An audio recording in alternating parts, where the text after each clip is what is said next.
Hello friends, my name is Robin and you are watching Robin Mehta YouTube channel. दोस्तों, आज की video में हम बात करने वाले हैं कि अपनी वेबसाइट को सर्च कंसोल में कैसे ऐड करें, और स्पेशली हम इसमें डोमेन लेवल वेरिफिकेशन की बात करेंगे, क्योंकि हम यूआरएल लेवल वेरिफिकेशन ऑलरेडी कर चुके हैं। तो अगर वो वीडियो आपने नहीं देखा है तो आप प्लेलिस्ट में जाकर देख सकते हैं, या उसका लिंक मैं नीचे डिस्क्रिप्शन में भी डाल दूंगा।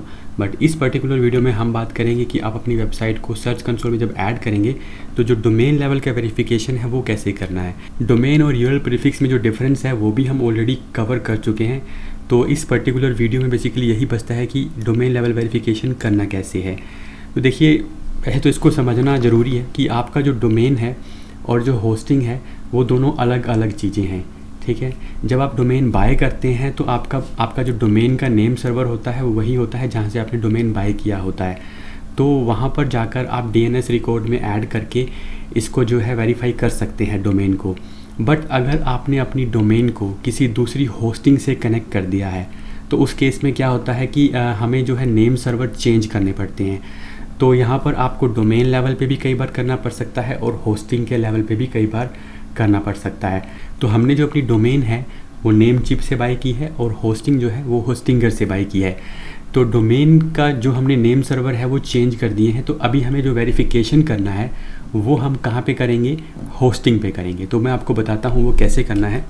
सबसे पहले देखिए, मुझे ये अपनी वेबसाइट को जो वेरीफाई करना है, ठीक है। तो हमें यहाँ पर जो डोमेन एंटर करनी है वो सिर्फ ये एंटर करना है। इसमें कोई भी प्रोटोकॉल नहीं डालना है, HTTPS नहीं डालना है, www नहीं डालना है। सिंपली सिर्फ डोमेन का नाम और TLD एंटर करना है। ये जो बाद वाला वर्जन है इसको एंटर करना है। जब आप ये एंटर कर देंगे फिर हमें किस पे क्लिक करना है, कंटिन्यू पे क्लिक करना है।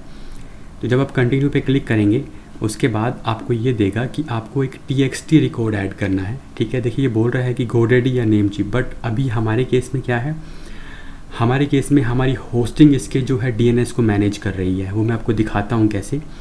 तो TXT रिकॉर्ड ऐड करना है, ठीक है।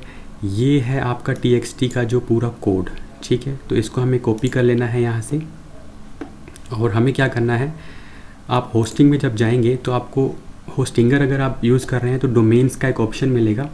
जो डोमेन आपने ऐड कर रखी होंगी उनको आप मैनेज पे क्लिक करके मैनेज कर सकते हैं। तो मान लीजिए मैंने यहाँ पर मैनेज पे क्लिक किया। अब यहाँ पर देखिए DNS रिकॉर्ड आ गए हैं यहाँ पे, ठीक है, जिसके अंदर क्या होता है A record, C name record, TXT record. तो अभी यहाँ पर हमें एक TXT रिकॉर्ड ऐड करना है। तो उसके लिए हमें क्या करना है, TXT पे क्लिक करेंगे और जो वैल्यू हमने वहाँ से कॉपी की है वो यहाँ पर पेस्ट कर देंगे, ठीक है। जब आप वैल्यू पेस्ट करेंगे तो बाय डिफ़ॉल्ट ये पूरी जो वैल्यू है इसके अंदर आ जा रही है, ठीक है। तो इसके अंदर हम क्या करेंगे, ऐड रिकॉर्ड पे क्लिक करेंगे। तो ये हमारा TXT रिकॉर्ड जो है वो ऐड हो गया है। अब हम इसको क्या करेंगे, वेरीफाई पे क्लिक करेंगे। तो देखिए, वेरीफाई पे क्लिक करते ही आपका जो है ओनरशिप वेरीफाई हो चुकी है। अब यहाँ देखिए, जब मैं यहाँ पर जाके इसको ओपन करूँगा तो यहाँ मुझे डोमेन प्रॉपर्टी भी दिखाई दे रही है, ठीक है। ये पहला जो हमने किया था ये हमने यूआरएल वेरिफिकेशन किया था, और ये अब हमने डोमेन वेरिफिकेशन भी कर दिया है। तो डोमेन लेवल पे भी आपका जो है वो वेरीफाई हो जाएगा। इसको थोड़ा सा और एक बार समझ लीजिए। सिंपली आपको यहाँ पे जाना है और TXT पे क्लिक करना है, और जो वैल्यू वहाँ दी है वो यहाँ एंटर करके ऐड रिकॉर्ड कर देना है।